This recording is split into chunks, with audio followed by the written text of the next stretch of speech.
Hey, what's going on, everybody? Welcome to the channel. If you enjoyed this review today, please drop a like. Please subscribe down below. I appreciate all the support. And this is pretty cool because these are actually released until this Saturday. You should be seeing this video on Thursday, December 12th, and these come out on Saturday, the 14th. It is in an old school Nike box. They're taking it back to the original. Just do it on the side, and if we flip it around, yes, this is the Air Jordan Retro 11, or 11 Retro, in the black, true red, white. This is a men's size 12.5, and it retails at $220 US.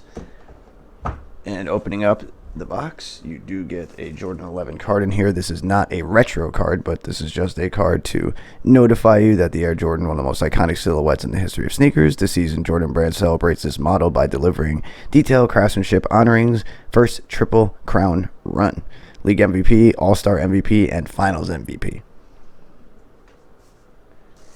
You get this plastic, I don't know, it feels like a garbage bag. I don't know why they do that. But getting into these, this is one of the, I think this is going to be probably the best sneaker of the year for me. For a lot of people, it's going to be the Travis Scott Jordan 1s. It could be the Travis Scott Air Force 1 lows. There could be the Cactus Plant Vapor Maxes. There's a couple of shoes that could be shoes of the year for a lot of people, but I think these might be it for me because these hold a special nostalgia to my life. I watched Jordan play in these. I remember when he won the finals that year. These originally came out in April of 1996. He wore these for the 95-96 season. They came out that year. I believe it was April.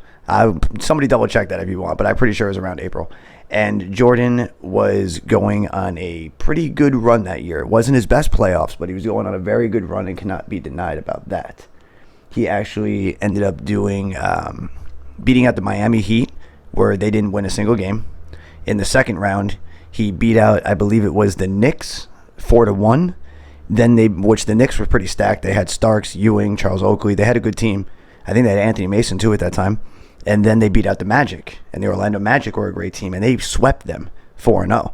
Now they move on to the finals where they face a heavily loaded Seattle Supersonics team. That team was good with Sean Kemp and Gary Payton leading them. That was a hell of a series to watch. And the Chicago Bulls still took them out 4-2.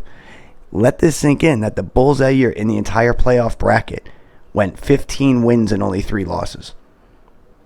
And another cool fact about Jordan is he never went 7 games in the finals. They didn't let it happen. And it's just his legacy is going to be in, and that's why we have these shoes. That's why everybody now, even 20, 30, 40 years from now, and it's already been 20 plus years since these originally released, people are always going to be talking about them, because when you have somebody who puts this kind of mark on sports that creates such an iconic logo and an iconic silhouette and things that people look for that bring back to the nostalgia of a legendary player or athlete, you're going to end up with stuff like this. You know, that's kind of how it is with me with Jordan. I just wanted to kind of go through a little nostalgia with you guys. I know I was kind of rambling there, but as you can see, we've got the nice patent leather shining around here. The carbon shank people have been complaining about, which I can understand, but yeah. Matter of fact, we will lower this, and I will put up a picture of the originals right here. These are the 1996 OGs. And while that picture is gone, I'll actually put all the years that they retroed this after the original release. And you've also got that classic lacing system here with the strips. You've got a high cut on the patent leather. Red Jumpman logo there. 23 on the back of the heel. In that nice, like, almost like a memory foam pillowcase type material. It's like I don't want to say neoprene, but it's kind of, I don't know, it's kind of hard to describe what that is. Classic Jordan 11 outsole. Translucent red with the Jumpman right there. Coming across the top.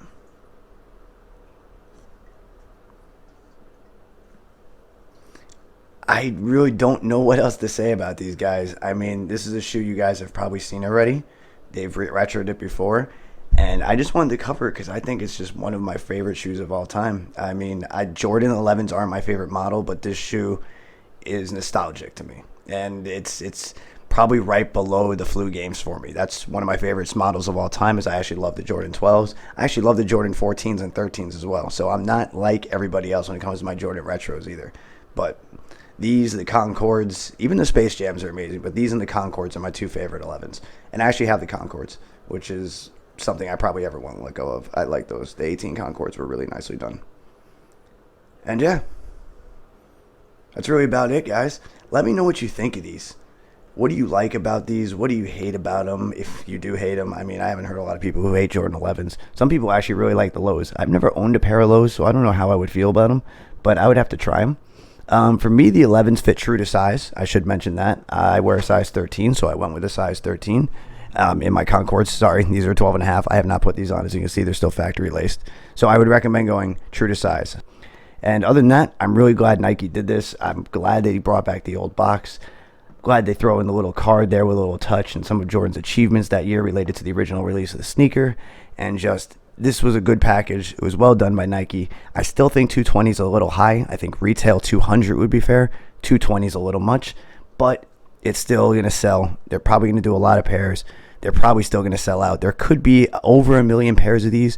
I've heard around 1 million. I've heard people say 2 million. I think it'd be more around 1 million to 1.2, maybe 900,000. But my estimate of those stock numbers would be around there because that's the same thing they did with the Concords last year. So if you guys want these, I would still wake up early on Saturday. I would still try to get them. I will try to leave a link in the video or in the description somewhere that you can access a where to buy guide on Sneaker News that will take you right to the webpage, and you guys can see what stores will release them at. And make sure that you check what times they are because it depends on what time zone. You'll have to factor in your time change so this way you're there at the right time. And other than that, I will let you guys go. Let me know in the comments what you think of these. Do you like them? Do you love them? What's your favorite Jordan 11 model? What's your favorite Jordan retro model? And that's about it. I hope you guys enjoyed this. I appreciate the support, and I hope to see you guys around the next video. I hope you guys have a great day. All right, bye.